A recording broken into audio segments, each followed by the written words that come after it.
मिथ्ये लग्न और दुर्नीति राशिते जन्म ओদের ভোট ব্যাংক মুসলমান ভাই বোনরা নয়, ওদের ভোট ব্যাংক হলো কারাপশন, দুর্নীতি। উনি চাইলে একদিনে দুর্নীতি বন্ধ করতে পারেন, কিন্তু করবেন না। জানেন দুর্নীতি যদি বন্ধ হয়ে যায় ওনার সরকার কালকে পড়ে যাবে। কিন্তু আগে ওই ডায়লগটা বলেছিলাম বলে আমার উপর কেস করে দিয়েছিল, বলে আমার ওই ডায়লগে নাকি হিংসা হচ্ছে। যারা হিংসার প্রচার করে বেড়ায় তারা বলছে আমি নাকি হিংসা করছি, কিন্তু ডায়লগটা আমি বলবো। আমি জল ঢোড়াও নই, বেলে বোড়াও নই, আমি এমন এক সাপ গর্ত থেকে ছোট ছোট ইঁদুর বার করে আনি। ওই আমাদের গড়া এই বাংলা আজ কেন হয়ে গেল কাংলা, যদি প্রশ্ন করে বীর নেতাজি কি তার জবাব দেব আমরা। এভাবেই নির্বাচনের প্রচারে গিয়ে নাম না নিয়েই তৃণমূল সরকারকে নিশানা করেন মিঠুন চক্রবর্তী। বলেন আমাদের বিপক্ষ দলের মিথ্যা লগ্নে জন্ম, রাশি, দুর্নীতি। সভামঞ্চ থেকে এদিন মিঠুন চক্রবর্তী 100 দিনের কাজ নিয়েও শাসক দলের অভিযোগকে নাস্যাৎ করে বলেন 2,30,000 কোটি টাকার হিসাব এই সরকার দেয়নি, তাই এদের টাকা ক্যাক বন্ধ রেখেছে। এই টাকা বন্ধ করে রাখার ক্ষমতা বিজেপি নেই। নাগরিকত্ব আইন নিয়ে বলেন সিএএ আপনাদের বিরুদ্ধে নয়, সিএএ সবার জন্য। আসল আধার কার্ড থাকতেই হবে, তাছাড়া বিজেপি মুসলমানের বিপক্ষে নয়। রাজনৈতিক বক্তব্যের দেবার পাশাপাশি তার বাংলা সিনেমার ডায়লগ ও একাধিক জনপ্রিয় গান গেয়ে শোনান মহাগুরু। এদিন মিঠুন বলেন সিনেমার ডায়লগ থেকে নাকি হিংসা হচ্ছে। যাই হোক, ডায়লগ তো আমি বলবই, তবে একটু ঘুরিয়ে ফিরিয়ে বলবো। মিঠুন এরপর শুরু করেন ডায়লগ। এদিন মিঠুন বলেন সিনেমার ডায়লগ থেকে নাকি হিংসা হচ্ছে। যাই হোক, ডায়লগ তো আমি বলবই, তবে একটু ঘুরিয়ে ফিরিয়ে বলবো। মিঠুন এরপর শুরু করেন ডায়লগ। আমি জল ঢোড়াও নই, বেলে বোড়াও নই, আমি এরকম একটা সাপ যে গর্ত থেকে ছোট ছোট ইঁদুর বার করে নিয়ে আসে। এরপর দর্শকরা আবদার করেন দাদা মারবো এখানটা একটু হোক। মিঠুন সেই ডায়লগ ঘুরিয়ে বলেন চিমটি কাটবো এখানে, আর লাল পিঁপড়ের জ্বলনে জ্বলবে এখানে সেখানে। একই সঙ্গে তার অন্য ডায়লগ বলেন আমি তুফান, বছরে 1-8 আসি, তবে এবার প্রত্যেকবার আসবো আপনাদের সঙ্গে দেখা করতে। একই সঙ্গে তৃণমূলের তোষণ নিয়ে মিঠুনের তোপ। মুসলমানদের ভোট ব্যাংকের জন্য তৃণমূল নয়, তৃণমূলের ভোট ব্যাংক হলো দুর্নীতি। এদিন মিঠুন চক্রবর্তী ঠিক কি বলেছেন দেখুন। যতক্ষণ পর্যন্ত আপনার কাছে পরিষ্কারভাবে সত্যিকারের আসলি আধার কার্ড আছে, আপনাকে ভারতবর্ষ থেকে কেউ তাড়াতে পারবে না। আর যদি এরকম দিন আসে আমাকে ডাকবেন, এই ময়দানে আসবেন, থুতু ফেলবেন, আর আমি সেই থুতু চাটবো। কত বড় কথা বললাম, সেই থুতু আমি চাটবো, কেন আমি জানি আমি সত্যি, আমি মিথ্যে বলছি না। তারপরে দেখুন গলা ফাটাচ্ছে, 100 দিনের আমাদের টাকা দিচ্ছে না। কেন দেবে? কেন দেবে? ওই 100 দিনের টাকাও তো ছেড়ে দিয়েছেন, কেন দেবে আপনাদের 100 দিনের টাকা? এটা বিজেপির টাকা নয়, এটা আপনার আমাদের সবার ট্যাক্সের টাকা। বিজেপি কেউ নয় আপনার টাকা রোকবার, ও পারেও না। তাহলে কে আটকেছে ওদের টাকা? সিএজি ক্যাগ বলে একটা সংস্থা আছে, সেই সংস্থা সমস্ত রাজ্যের পয়সার হিসেব নেয়।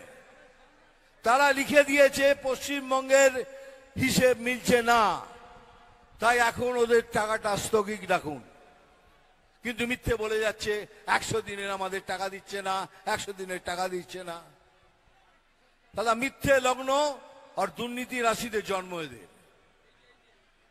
এবার একটা কথা শুনুন, আপনাদের বলছি একটা প্রসেস দিয়ে চলে। এবার আপনাদের কাছে প্রশ্ন করছি, বলুন তো বিজেপি কি দুর্নীতিগ্রস্ত পার্টি? না, না তো। বিজেপি কি দুর্নীতিগ্রস্ত পার্টি? জোরে বলুন।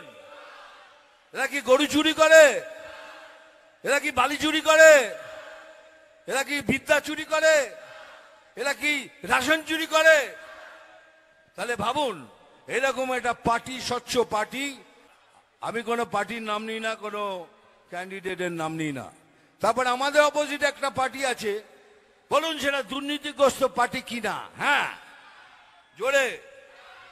গরু চুরি করে, বালি চুরি করে, বিদ্যে চুরি করে, রাশন চুরি করে, তারা চুজ করেছে একজনকে। তাহলে একটা দুর্নীতিগ্রস্ত পার্টি আর একজনকে চুজ করেছে। এবার আপনারা ডিসাইড করুন কাকে ভোট করবেন, একটা সৎ স্বচ্ছ এই জগন্নাথ দাকে না দুর্নীতিগ্রস্ত পার্টিকে। এটা আপনাদের উপর ছেড়ে দিলাম, এটাই বিচার হবে। কেন আমি মনে করি না তৃণমূলকে কোনো সভ্য মানুষরা, সৎ মানুষরা ওদের ফ্ল্যাগ নিয়ে যেতে পারে। ওদের ভোট ব্যাংক মুসলমান ভাই বোনরা নয়, ওদের ভোট ব্যাংক হলো কারাপশন, দুর্নীতি। উনি চাইলে একদিনে দুর্নীতি বন্ধ করতে পারেন, কিন্তু করবেন না। জানেন, দুর্নীতি যদি বন্ধ হয়ে যায় ওনার সরকার কালকে পড়ে যাবে। কারণ ওদের সবাই 90% দেখবেন সব কটা দুর্নীতির সাথে যুক্ত আছে। তাই এখন থেকে বলছি, বিজেপি জয়েন করুন, বিজেপিকে ভোট করুন।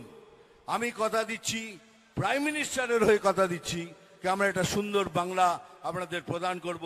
এটাই হলো মোদি গ্যারান্টি। হ্যাঁ, ডায়লগও বলবো, কিন্তু আগে ওই ডায়লগটা বলেছিলাম বলে আমার ওপর কেস করে দিয়েছিল। বলে আমার ওই ডায়লগে নাকি হিংসা হচ্ছে। যারা হিংসার প্রচার করে বেড়ায় তারা বলছে আমি নাকি হিংসা করছি। কিন্তু ডায়লগটা আমি বলবো। আমি জল ঢোড়াও নই, বেলে বোড়াও নই, আমি এমন এক সাপ গর্ত থেকে ছোট ছোট ইঁদুর বার করে আনি। এবার মারবো এখানে, ভালো করে শোন আমি কি বলছি। এই চিমটি কাটবো এখানে, আর লাল পিঁপড়ের জলও নাবে এখানে সেখানে তেখানে। নাম তুফান, বছরে এক আধবার আসি, এইবার প্রত্যেকবার আসবো তোমাদের সঙ্গে দেখা করতে। আমি খবর পড়ি না, আমি খবর দেখি না, আমি শুধু খবর তৈরি করি। আরে খেয়ে ওই লাথি ল্যাং ভেঙে যে গেল ঠ্যাং, আরে খেয়ে ওই লাথি ল্যাং ভেঙে যে গেল ঠ্যাং, ভাঙলো মাথায় তোমার বেল, ও চাঁদুরে দেখলে কেমন তুমি খে, ও চাঁদুরে দেখলে কেমন তুমি খে। এইটা শুনবেন। অনেক বছর আগে এই গানটা আমি গেয়েছিলাম, কিন্তু কোনোদিন ভাবিনি এই গানটার সাথে আজকের বাংলা মিলে যাবে। ওই আমাদের গড়া এই বাংলা আজ কেন হয়ে গেল কাংলা, ওই আমাদের গড়া এই বাংলা আজ কেন হয়ে গেল কাংলা। যদি প্রশ্ন করে বীর নেতাজি, কি তার জবাব দেব আমরা। ওই আমাদের গড়া এই বাংলা আজ কেন হয়ে গেল কাংলা। যদি প্রশ্ন করে বীর নেতাজি, কি তার জবাব দেব আমরা। বন্দে মাতরম, বন্দে মাতরম, বলুন একবার বন্দে। ये बात हुई ना। ভালো থাকবেন। এবার আমার সাথে এক গলায় জোরে একবার জয়